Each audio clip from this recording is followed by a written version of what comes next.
Hello and welcome to Rich Rides. This week I'm on the new Triumph Street Triple RS.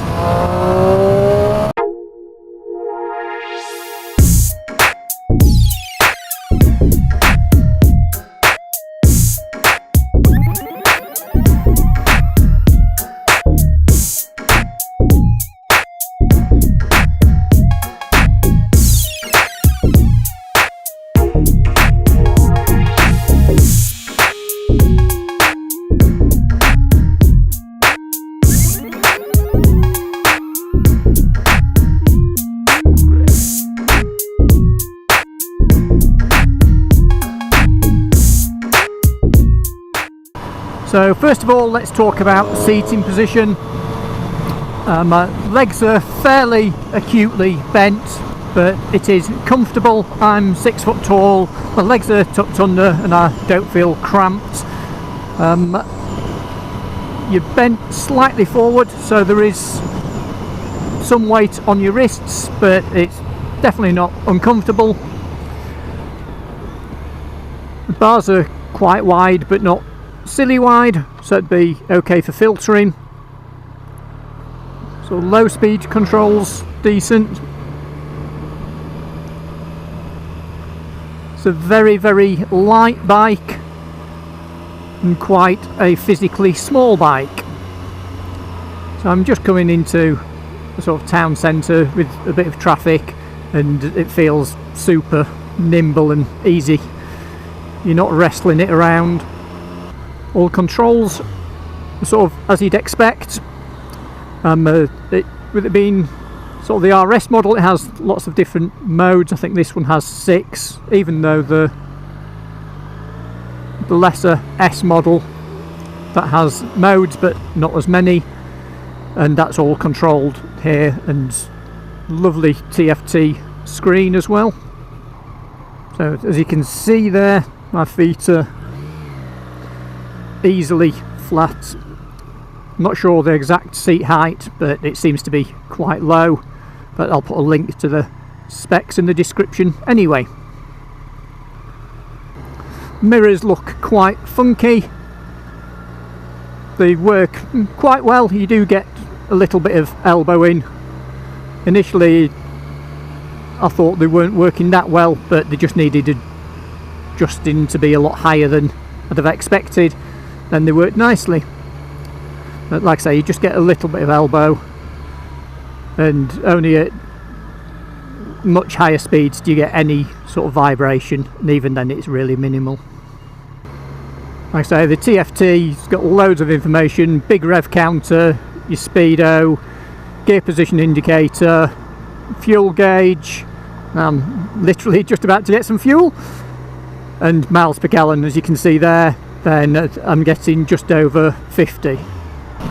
So fuel range, I just put about £10 worth of fuel in, and it's gone up to 144 miles of range. It had, I think it was 44 miles left, so £10 is around 100 miles. So next, let's talk about suspension and comfort. This seat is actually quite comfortable. The suspension is just excellent. It rides bumps nicely. It's on the sort of firm side, but not uncomfortable at all. It soaks up every bump. There's no sort of bangs or anything. It just takes everything out. I've not bottomed it out. The front, it's got adjustable shower forks, and I'm not sure the diameter, but they look quite chunky and they certainly work very well. And the rear, it's Öhlins adjustable, so all the best sort of gear, so you'd expect it to be decent, but it just behaves really well, and handling wise as well. Not pushed it round any corners, but it just glides around. It's super smooth as well. From a braking perspective, again, absolutely superb. The Brembo's radials on the front, absolutely amazing brakes, really progressive as well. You hardly have to give any pressure, but they're not snatchy at all, so brakes really are great. Rear brake again works really well. I think that's a Brembo, but I'm not 100% sure. But again, that works nicely, especially at low speeds. So as we're tootling through this 30mph limit with lots of speed cameras, I'll talk about performance. It seems counterintuitive, but absolutely fantastic engine this. So far, love it. As you can see, hopefully, then it revs all the way to sort of 12.5, 13,000 revs, and it absolutely howls. Once you get over about 3,500, the induction noise is superb. It howls is the best way to put it, and with it being a triple, it's I think 765, is it, cc? But yeah, it's a triple, as the name of the bike suggests. So you have lots of character like a twin, but you have lots of smoothness like a 4-cylinder, and gearbox works really well, and performance is amazing. I love the quick shifter, which is standard as well. So if I just give you a quick demo of that,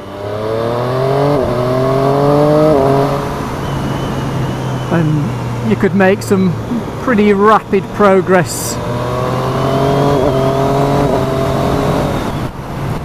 And the quick shifter just adds to the fun there. Even at these sensible sorts of speeds, then the quick shifter works really well. The only thing I have had on downshift on the quick shifter is a couple of times it just hasn't changed down. It just seems mechanically as though it needed the clutch. As soon as I clutched it, it went straight down the box.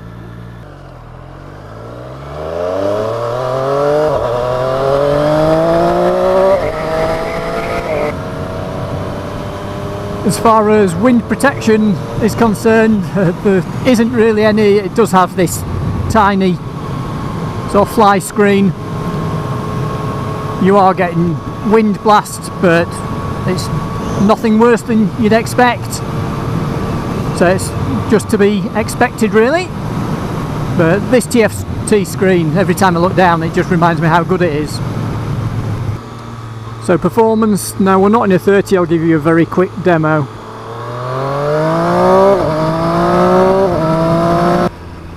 And the pickup in any gear is just really good. Here we're in third gear at sort of 3,000 revs. So what's it like on big dual carriageways and sort of motorway speeds? As you'd expect, it's fairly windy, but bike feels completely planted, so you can certainly do some short blasts. So on to price. Then the street triples start at around 8,000 for the S version. As I mentioned, this is the RS, so this is the very top one, and this is just over 10,000. So in modern day bike pricing, then it's about what you expect, really, similar to other similar bikes. So this engine, I think it's a 765cc, around 130 horsepower, but because the bike weighs virtually nothing for this sort of size bike, I think it's 160 kilos, around that sort of mark, then the responsiveness is just something else with it, no matter what the gear.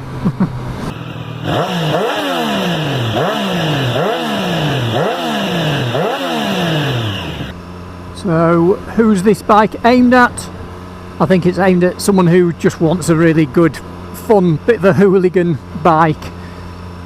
So you could probably tour on it. I don't think it's the ideal tourer, but it's more comfortable than I was expecting, really. The seating position's pretty sensible. It's not like some sports bike where you're properly hunched over. For commuting, you probably could commute on it.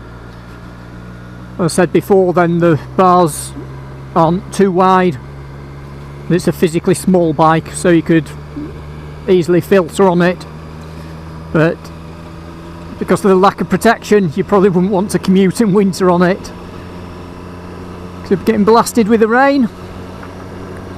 And also I don't think I'd want a bike of this value sat outside an office all day either. So yeah, I think if you want a bike that can do most things well but is all about fun, then it's a great option.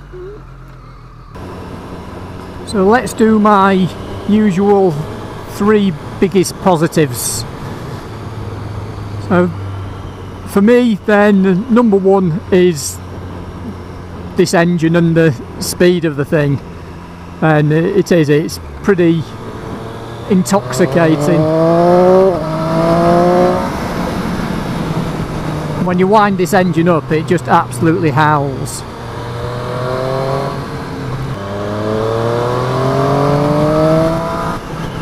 Second thing is the braking and the handling. Again, the brakes are just something else.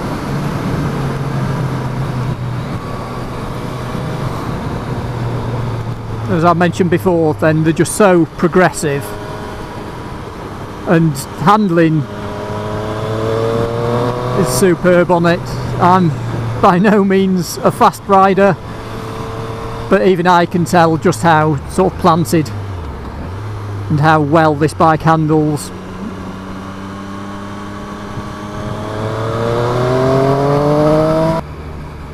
And number 3 is just the fun factor.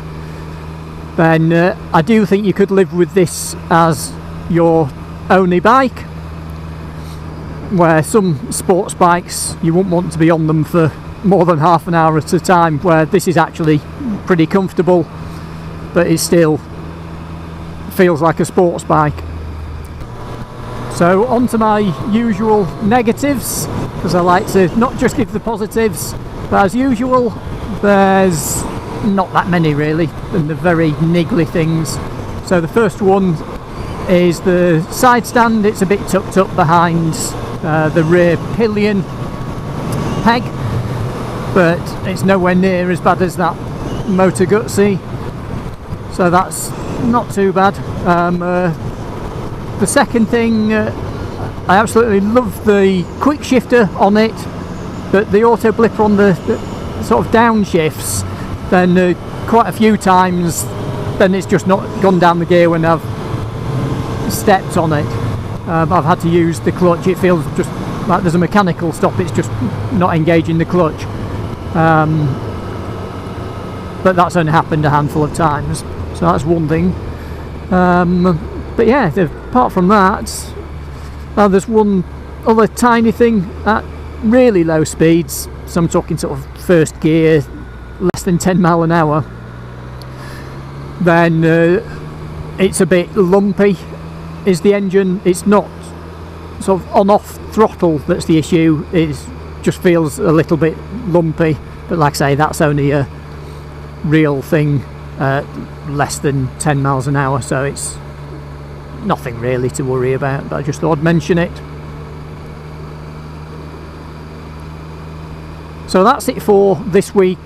I hope you enjoyed that review. Please do ask any questions, leave any comments, all that kind of good stuff below. If you've only just discovered the channel, then I do reviews like this. I've got a scrambler build on the go, and I do some sort of product reviews and advice as well. So do subscribe, and I'll see you again next week.